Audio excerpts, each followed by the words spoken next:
Just before we dive back into the episode, I wanted to quickly share something that might interest you, especially if today's conversation has got you thinking about your own sustainability work. Some of the things we hear most in this industry are, I wish I could connect with other people doing this work, or I'd love to turn my sustainability expertise into something more. Well, 51 to Carbon Zero, the sponsor of this podcast, have created their own referral network. And it does exactly that. This isn't about selling you something, it's actually about helping you make money while building the sustainability community we all need. So here's what's in it for you.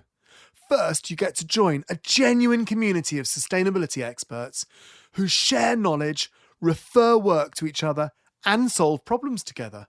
So, no more working in isolation. Secondly, there's real money involved.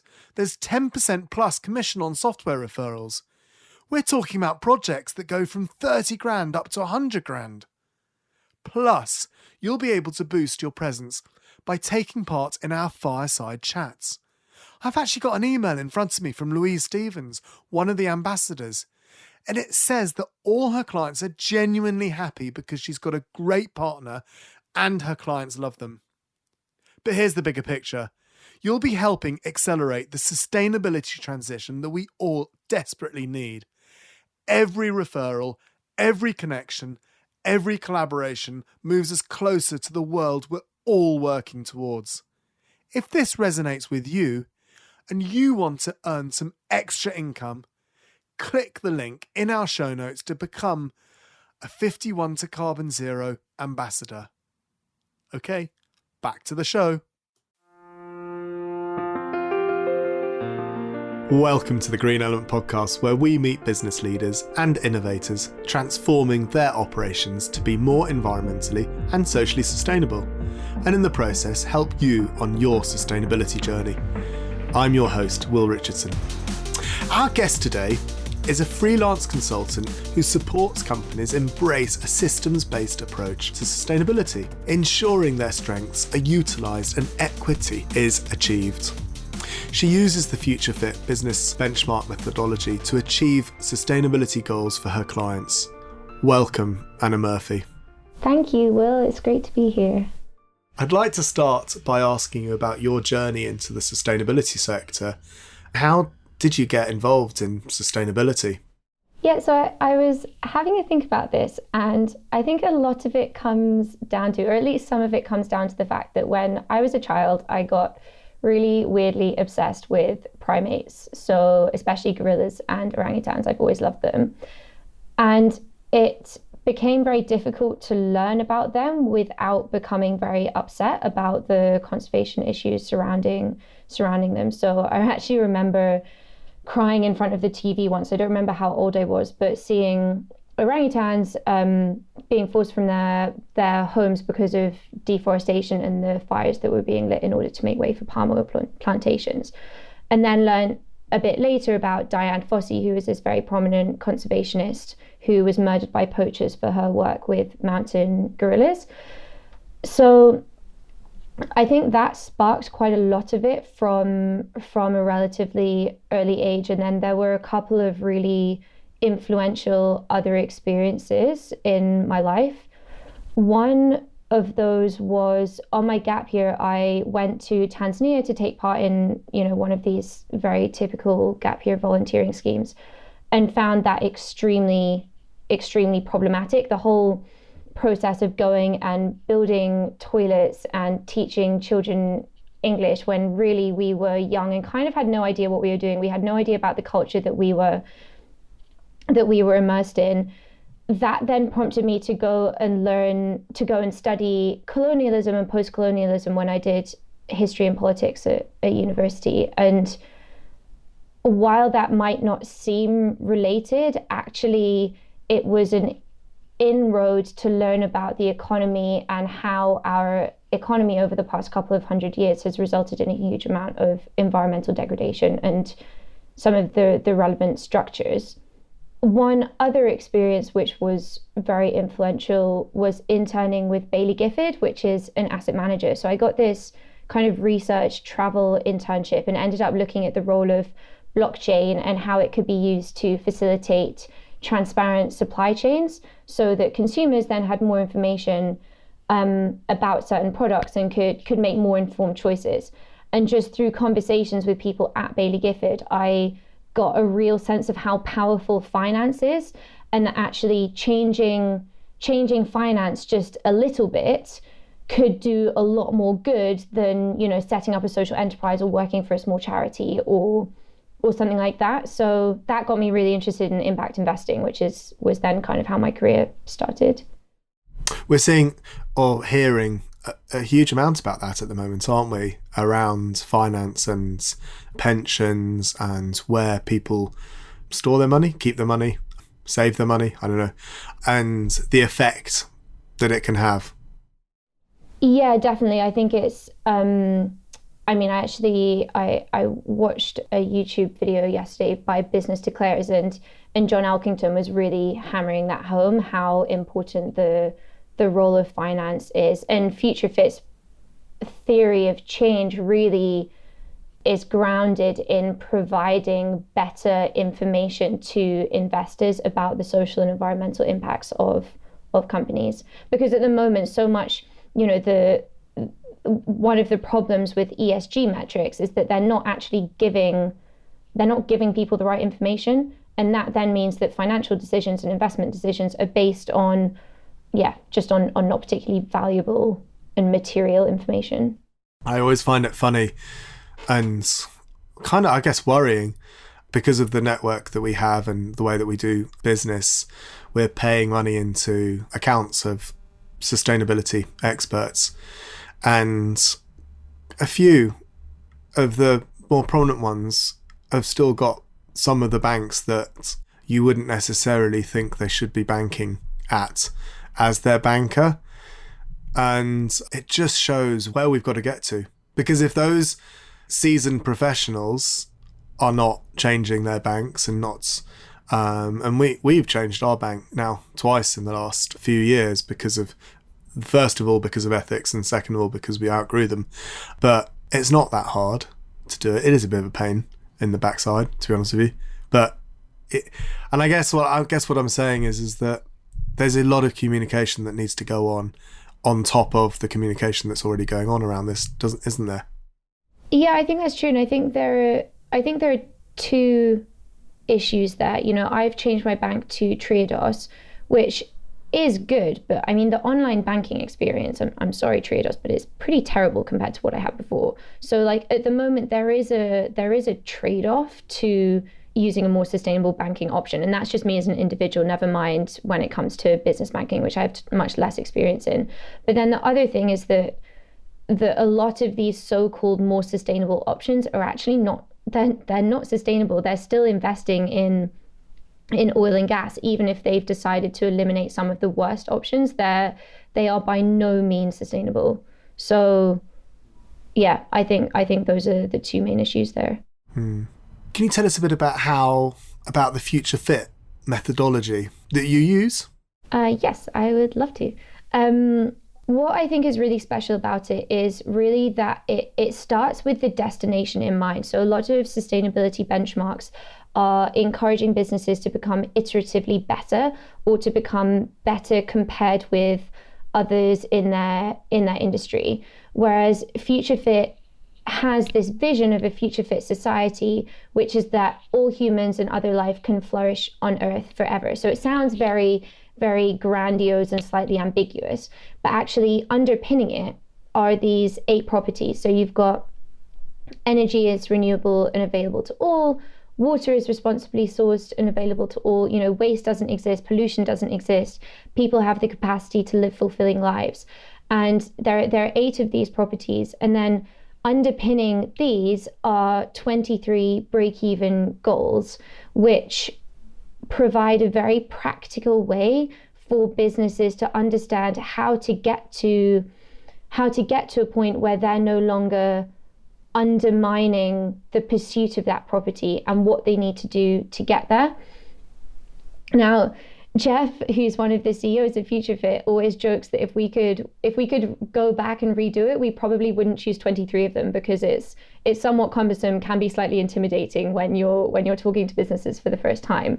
But at the same time, they are really practical, and each one of them has what's called a progress indicator. So you get a score from 0 to 100 depending on how well you're doing.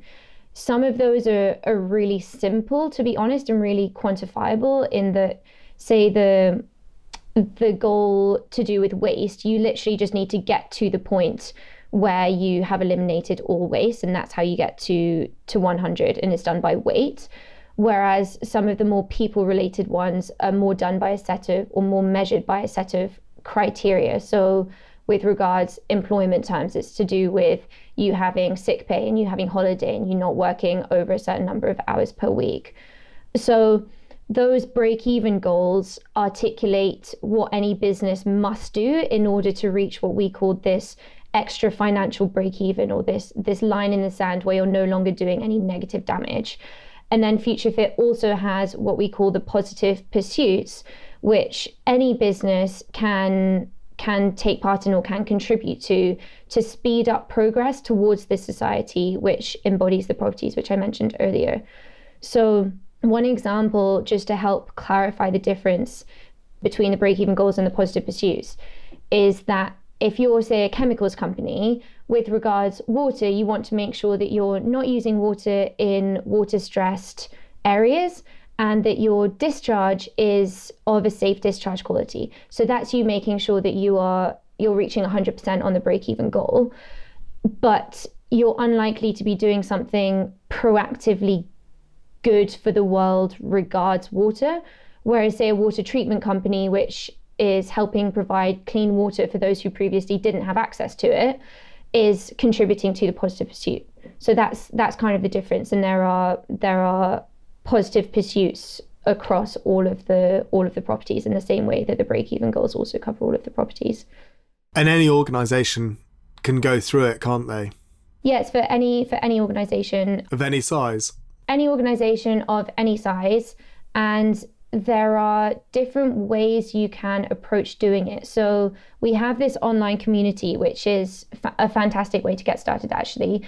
And we've just published in that a tool to help you prioritize the most important goals to start with. So I was going to say for smaller businesses, but actually for any business, quite a useful way to get started is to use this tool to work out your most important break-even goals to get going with, so you don't have to look at all 23 all at once. Okay. Why do you use this methodology, and what value does it offer? There are a variety of reasons that I was really drawn to it, and actually ended up applying for a job with FutureFit in the first place because I really believed in it, having spent a bit of time researching and analysing different frameworks.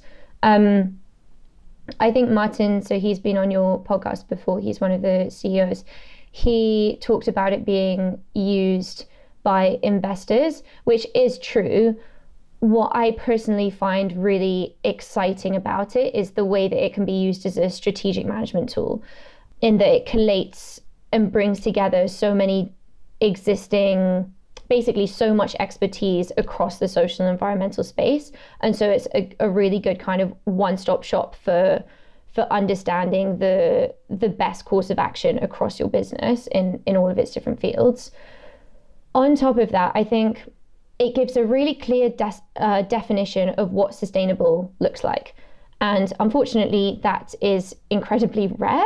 So some of the founding team spent about 6 years, I think, researching environmental and social system science to develop the benchmark.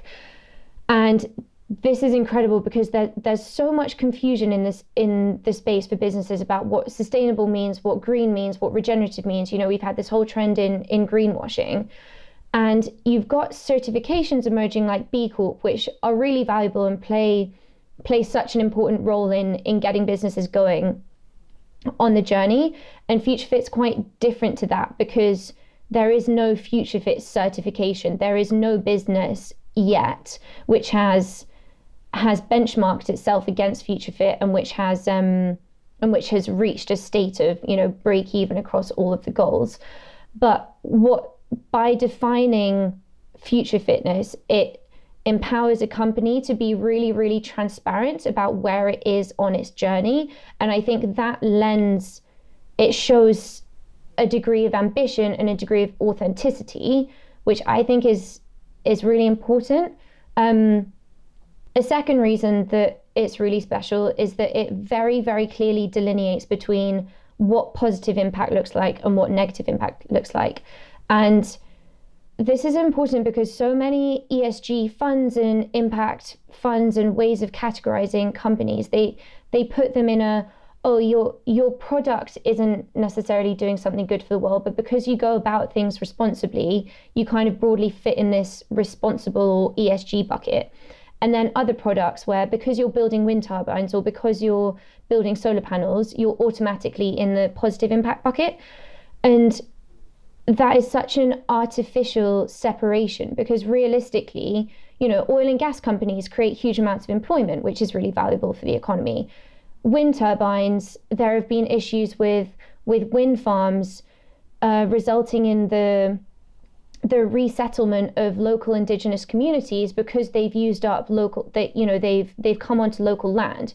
You've got massive issues in solar panel supply chains because one of the key components comes from China, and there are reports showing that there's forced labor. So basically every company is going to be producing both some positive impact and some negative impact, and Future Fit is a framework which helps a company record both their positive and their negative, and therefore have really informed, nuanced conversations about the trade-offs, because there are always trade-offs, and I don't think we talk about them enough. And Future Fit kind of helps companies to evaluate them and therefore make better decisions. So those are two big reasons that I think it's really valuable and really important. I think really good reasons as well. You've taken us through the methodology quite early on in your thinking, and actually going back to that, you don't do it just once. You should be reviewing it, and would you be reviewing it annually? Yeah, you definitely don't. You definitely want to do it more than once. I think an initial baseline is it's pretty resource intensive. I don't think you can get away from that, especially because most businesses are not yet collecting a huge amount of social and environmental data. But once you've done it once, it's then a lot easier, obviously, to go and do it again. So yeah, essentially you'd want to do a baseline, work out where your key improvements need to be, and then over time do subsequent, I guess you wouldn't call them baselines, but subsequent reviews, updates. Yeah, exactly. Okay. But we don't have, because there's not a certification, and because we really advocate for it to be used as a strategy tool, there isn't a prescribed journey that you have to go on as a business to tick any boxes. So it's really up to you how you want to use it best. So one company might decide that they want to do a baseline across all 23 goals, whereas another business might think actually 10 of these are much more important to us, so we're just going to start off with 10 and then develop over time. And I think that's actually a really important point to note, because certification can be downgraded through the quality of the companies and organizations that are going through that certification. And the reason that can happen is because of the drivers that each of those individual companies have. And there's always ways to get around certification, in my mind, having worked in certification for so many years. It doesn't matter how robust certification is, you can still get the outliers that have managed to get through that shouldn't have that certification. And I think what you've just said negates that, because the quality control is on the incumbent, not the certification company itself. Yeah, it's true, and we had some conversations internally about this, and it was quite a steep learning curve for me. appreciating that Future Fit puts out the guidance, but it is not our responsibility to basically to do the auditing, right? So we have auditing partners like Grant Thornton, which companies can use to audit their baseline or to audit the calculation of their progress indicators.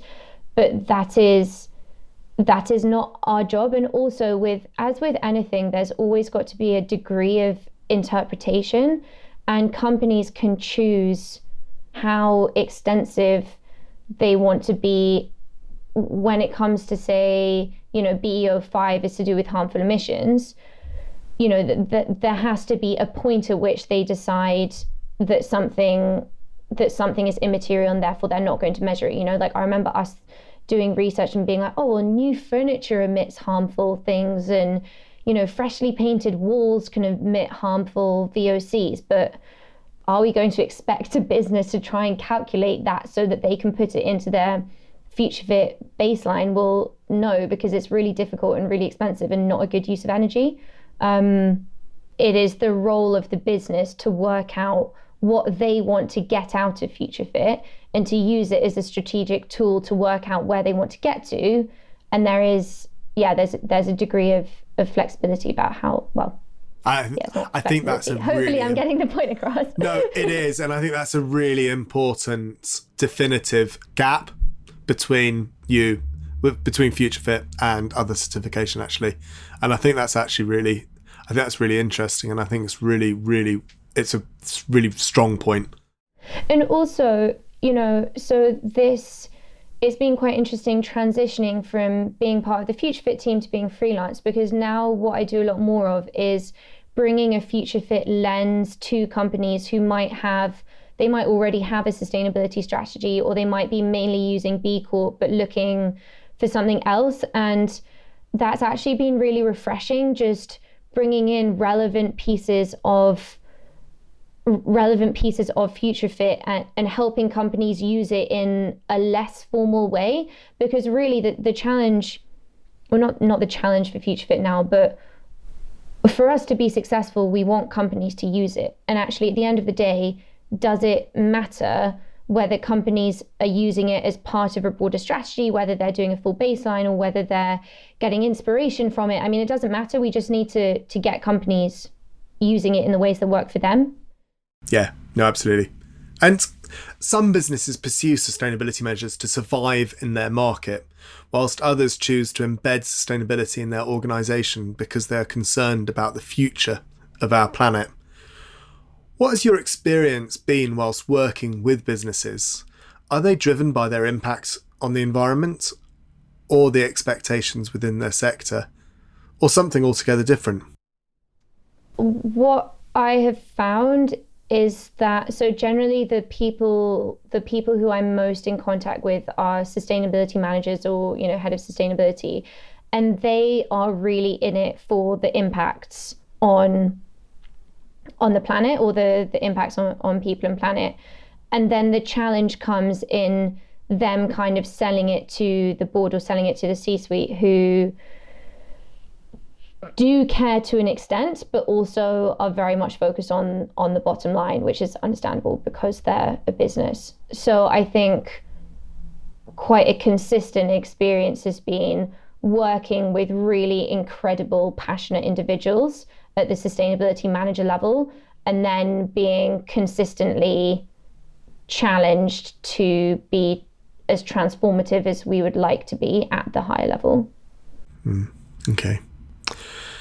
The Climate and Ecological Emergency Bill campaign is something you've been working on. Can you tell us a bit about this? Yeah, sure. So for a bit of context, I got quite involved in Extinction Rebellion last September. Yes. And participated. I remember this now. What called you up saying I've been arrested?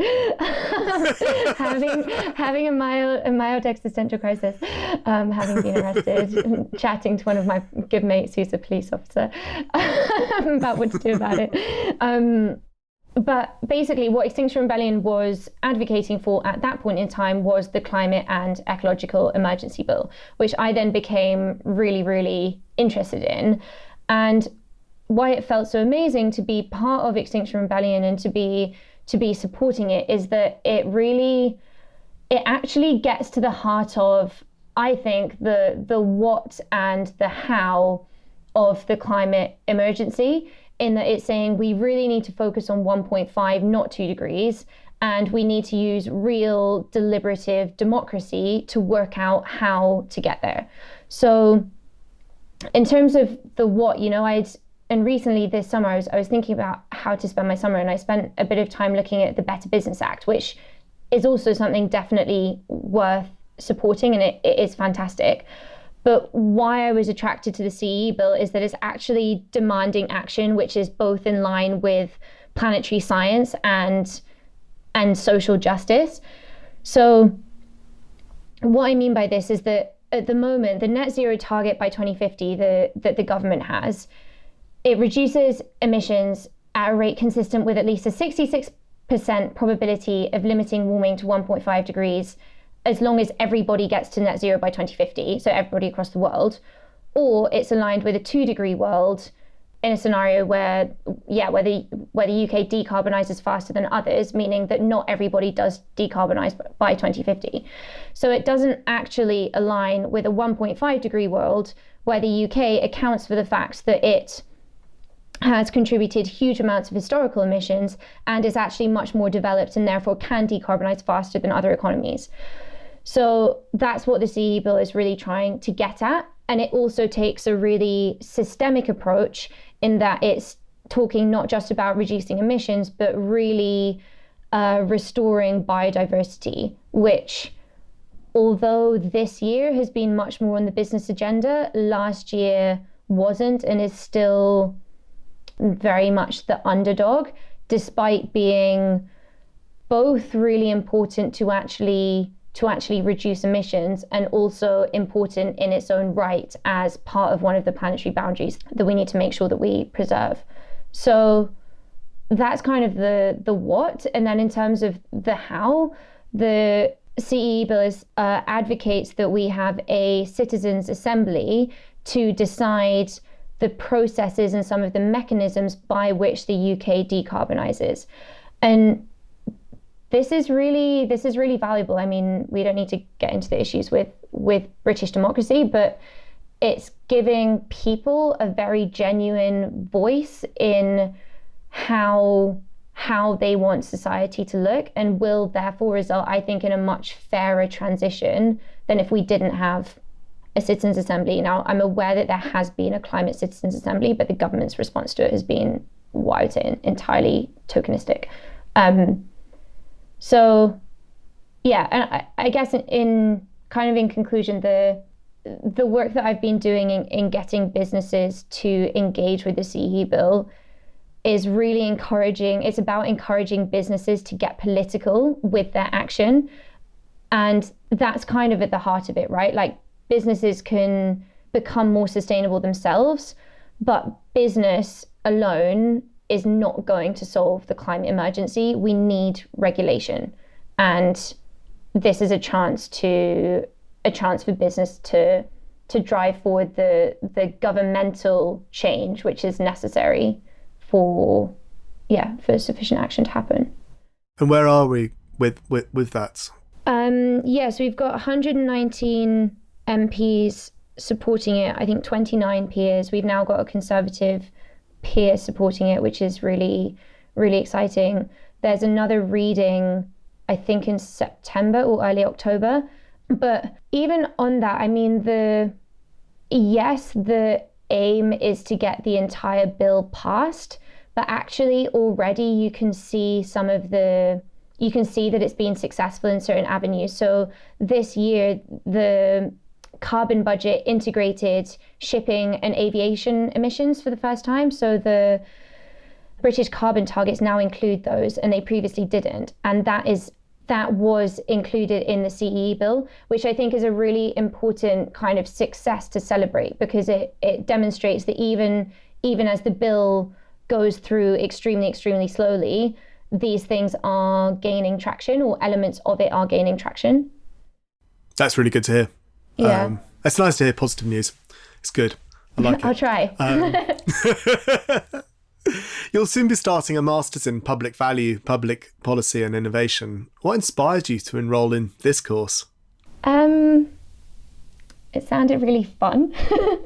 No, that's my new career plan, is just do stuff that's fun.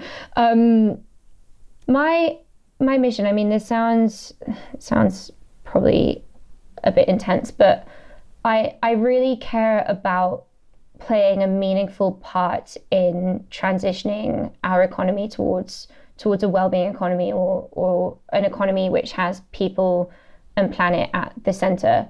At the moment we haven't delved into it, but I think we've skirted around it quite a lot.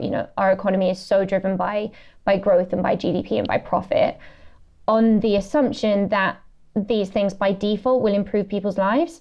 And actually, increasingly, we're seeing that they sometimes do and they sometimes don't. And there are issues like obesity and diabetes and depression and increasing rates of suicide and things, which all demonstrate how economic development is no longer necessarily improving people's lives across the board. And therefore, what we really need to do is, rather than measuring economic success by profit, we need to measure economic or societal success by other metrics, which is really about people's well-being and the well-being of the planet.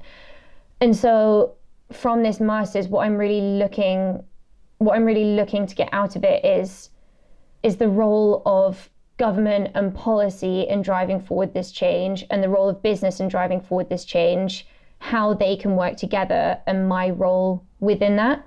Because my experience up until this date has been much more in business. I'm really aware that at the same time, the real leadership needs to come from government, and there is a total lack of leadership from governments around the world.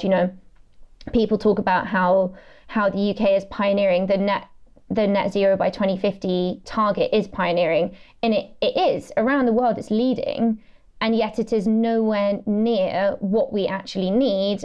Never mind, the government, isn't even on target to achieve it. So there is such a big gap between, there's just a total gap in leadership. And from the masters, I'm really hoping to delve into the role of business in driving forward that political change, I think. And also Mariana Mazzucato, who set it up. So she set up this Institute of Innovation and Public Purpose. She's amazing. She's such a hero. But her book called The Value of Everything, I would recommend to everyone. It was one of the most influential books I think I've read.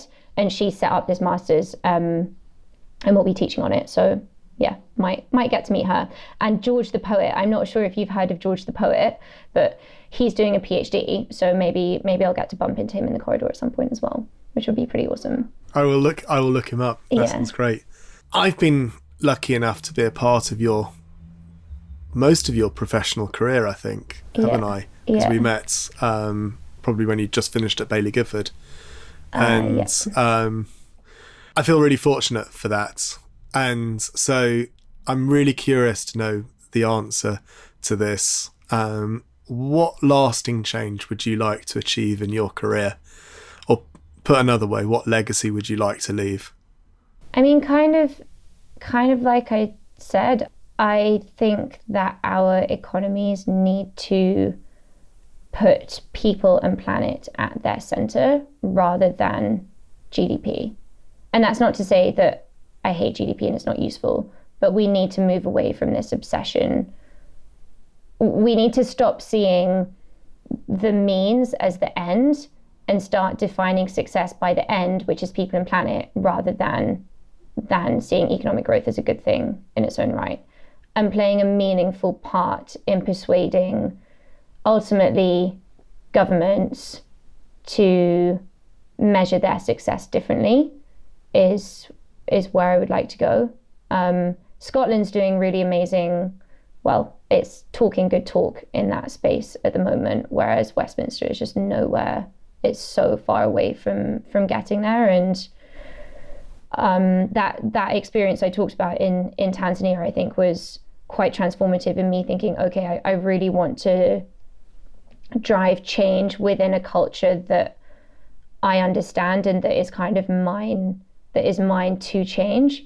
So I feel like Britain's kind of the playing field that I would like to act on. It's funny, isn't it? One of the Kennedy brothers, can't remember which one, actually talked about GDP back in the 60s, didn't he? And said that, I can't remember exactly what it was, but I remember thinking that he basically said the more mafia and the more criminal activities that go on in the US, the better the GDP. Yeah. Just to me showed how flawed GDP was. And so even then they knew it was flawed. Yeah. He basically says it measures everything except that which makes life worth living, I think is the quote.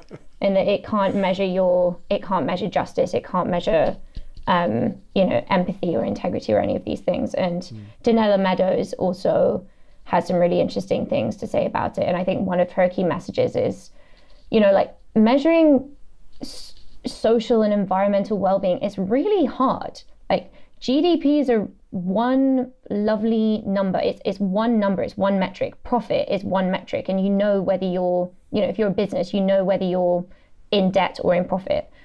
And social environmental impact is much messier. But the fact that it's hard doesn't make it, that's not an excuse to not try. And I think that's really important to acknowledge and just accept that it's going to be imperfect, but measuring it imperfectly is better than just choosing another metric and not measuring it at all. Lastly, what would you encourage businesses to think about with regards to their own sustainability journey, bearing in mind what you've just talked about with the GDP?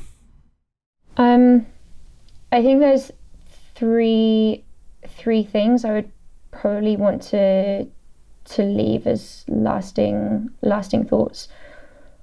One is why are you doing it? What is sustainability actually all about? Is it because you're scared about the existential crisis for humanity? Is it because you care about your bottom line? Or is it because, for me, the reason I'm really passionate about it is that those who have contributed least are going to suffer disproportionately, both now and in the future. And so it's fundamentally an issue of justice. That's what really, that's why I care about it. And as soon as you have that justice lens, sustainability becomes about treating the people in your supply chains or in your value web who are most vulnerable a lot better. And so you can't just, you tackling your carbon emissions without making sure that the people in your supply chain are paid living wage is just totally misaligned. So yeah, really thinking about the why of sustainability, and if it is to do with justice, trying to integrate social equity into that strategy. The second thing is systems, obviously, because I've been a Future Fit and I've had this drilled into me. The world works in systems, and change happens in a really non-linear way. So get to grips with planetary boundaries. There's one of the best papers I've read this summer actually has been by Kering, and I think it was just titled Planetary Boundaries in Business or something. And that's really, really interesting. And it basically, it's a useful framing for what things to prioritize based on what the world needs. And then also there's this emerging field of social tipping points and how we can actually, we can drive forward change, which will then lead to positive kind of cascades of change. So have a look at social tipping points and try and work out where you can drive positive change, which is actually already part of a really important movement, which is going to result in further cascading positive change, because that then, it basically allows us to make the most of the non-linear way in which change happens because of, the world being a very complex system. And then the third thing is just be open to much more radical transformation than you would probably like to be open to. I read this really interesting article yesterday, which basically said that in most settings, climate and sustainability professionals are not getting paid to change important things. They're getting paid to protect important things from change. In that our primary offering becomes the least cost plans for incremental, socially credible action, rather than successfully convincing companies to take really transformative action. So I think what that demonstrates is if you're going to bring on board a sustainability professional for help, really be open to the possibility that it might be your entire business model that needs to change over time rather than just incremental things. We're kind of going into this age of disruption, and actually that makes this a really interesting time to bring in new thinking, because you're going to end up with a competitive edge if you're ahead of everybody else doing that. And so one kind of final question, which I think came from one of the Future Fit strategy workshops, is how can you use your unique set of competencies and resources to address society's most pressing needs in a future fit way? Because if you can do that, then then you're pretty awesome. Brilliant. Thank you so much for joining us today, Anna. It's been brilliant talking to you. That's right, my pleasure. Thanks for having me. And thank you for listening to our Sustainable Business podcast. Please do join us for our post-podcast discussion in our online community at sustainabilitysolved.org.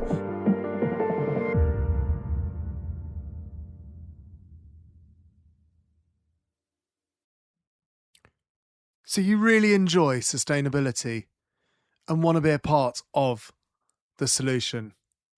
Come and join our vibrant community now. Book a call and we can talk more.